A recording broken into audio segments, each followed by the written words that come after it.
ഇന്ന് നമ്മൾ വെക്കാൻ പോകുന്നത് ചെറിയൊരു പരിപ്പ് കറിയാണ്. കല്യാണ പാചകത്തിനൊക്കെ ഞങ്ങൾ ഇതുപോലെയാണ് പരിപ്പ് കറി വെക്കുന്നത്. അതിനുവേണ്ടി 1/2 കപ്പ് പരിപ്പ്, അരമുറി തേങ്ങയുടെ പകുതി, 1/4 ടീസ്പൂൺ ജീരകം, 3-4 ചുവന്നുള്ളി, 5 പച്ചമുളക്, ലേശം മഞ്ഞൾപ്പൊടി. ഇത്രയാണ് പരിപ്പ് കറി വയ്ക്കാൻ വേണ്ടിയത്. ഇനി പരിപ്പ് കറിക്ക് താളിക്കാൻ വേണ്ടിയിട്ട് കടുക്, 3 വറ്റൽമുളക്, 2 ചുവന്നുള്ളി, കുറച്ച് കറിവേപ്പില, ഇത്രയും സാധനം എടുത്തു വെച്ചിട്ടുണ്ട്. പരിപ്പ് നമുക്കിനി ഒരു 15 മിനിറ്റ് ഒന്ന് കുതിർത്തെടുക്കാം. കുറച്ച് സമയം കുതിർത്തെടുക്കുകയാണെങ്കിൽ പെട്ടെന്ന് പരിപ്പ് വെന്ത് കിട്ടും. ആ സമയം നമുക്ക് പരിപ്പിനകത്ത് ഇടാനുള്ള ഉള്ളിയും പച്ചമുളകും ഒക്കെ ഒന്ന് കട്ട് ചെയ്ത് വെക്കാം.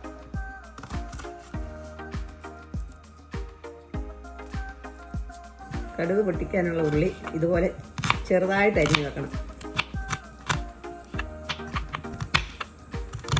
ഇനി നമുക്ക് ഈ തേങ്ങയും വെളുത്തുള്ളിയും ജീരകവും കൂടി ഒന്ന് അരച്ചെടുക്കാം മിക്സിയിലിട്ട്. ലേശം മഞ്ഞപ്പൊടിയും കൂടെ ചേർക്കാം. തേങ്ങയിലേക്ക് കുറച്ച് വെള്ളം ചേർത്ത് നമുക്ക് അരച്ച് നല്ല നെയ്യ് പോലെ അരച്ചെടുക്കാം. അപ്പം നമ്മുടെ തേങ്ങ നന്നായിട്ട് അരിഞ്ഞിട്ടുണ്ട്. ഇതുപോലെ പേസ്റ്റ് പോലെ നല്ല പോലെ അരിഞ്ഞിട്ടുണ്ട്. നമുക്ക് മാറ്റി വയ്ക്കാം. ഇനി നമുക്ക് പരിപ്പൊന്ന് വേവിച്ചെടുക്കാം. അതിന് വേണ്ടി ഞാനൊരു കുക്കർ അടുപ്പേ വെച്ചിട്ടുണ്ട്. അതിലേക്ക് ലേശം നെയ്യ് ഒഴിച്ചു കൊടുക്കാം. നെയ്യ് ഇല്ലെന്നുണ്ടെങ്കിൽ വെളിച്ചെണ്ണ ഒഴിച്ചു കൊടുത്താലും മതി. അതിലേക്ക് നമുക്ക് പരിപ്പിട്ട് കൊടുക്കാം. കുതിർത്ത് വെച്ച പരിപ്പാണ്.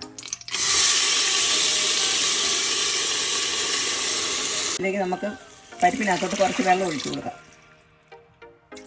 കുതിർത്ത് വെച്ചതായതുകൊണ്ട് കുറച്ച് വെള്ളം ഒഴിച്ചാൽ മതി.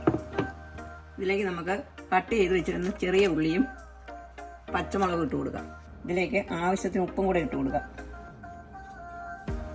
ഇനി നമുക്കിത് അടച്ച് വെച്ച് മീഡിയം ചൂടിൽ 5 വിസിലടിക്കുന്നിടം വരെ വേവിക്കാം. പരിപ്പ് നന്നായിട്ട് ഇതുപോലെ നല്ലതായിട്ട് വെന്ത് അരിഞ്ഞിട്ടുണ്ട്. ഇതിലേക്ക് നമുക്ക് അരച്ച് വെച്ചിരിക്കുന്ന തേങ്ങ ചേർക്കാം.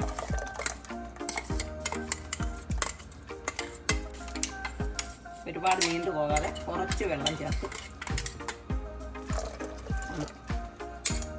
ഇളക്കാം.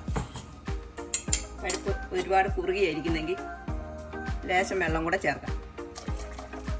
ഈ സമയം നമുക്ക് ഉപ്പ് നോക്കിയിട്ട് കുറവാണെന്നുണ്ടെങ്കിൽ അതിന് ചേരുന്ന ഉപ്പും കൂടെ ഇട്ട് കൊടുക്കാം.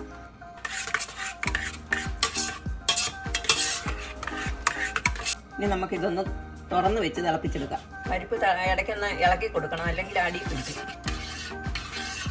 ഈ സമയത്ത് നമുക്ക് പരിപ്പിനകത്ത് ചേർക്കാനുള്ള കടുക് ഒന്ന് താളിച്ച് വെക്കാം. നമ്മുടെ ചട്ടി ചൂടായിട്ടുണ്ട്. അതിലേക്ക് നമുക്ക് കുറച്ച് എണ്ണ ഒഴിച്ചു കൊടുക്കാം. എണ്ണ ചൂടായിട്ടുണ്ട്. അതിലേക്ക് നമുക്ക് കടുക് ഇട്ട് കൊടുക്കാവേ.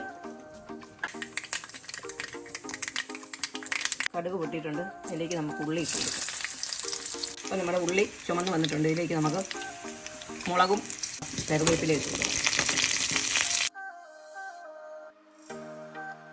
കടുക് തളിച്ച് നമുക്ക് പരിപ്പ് കറിക്ക് ഇട്ട് കൊടുക്കാം.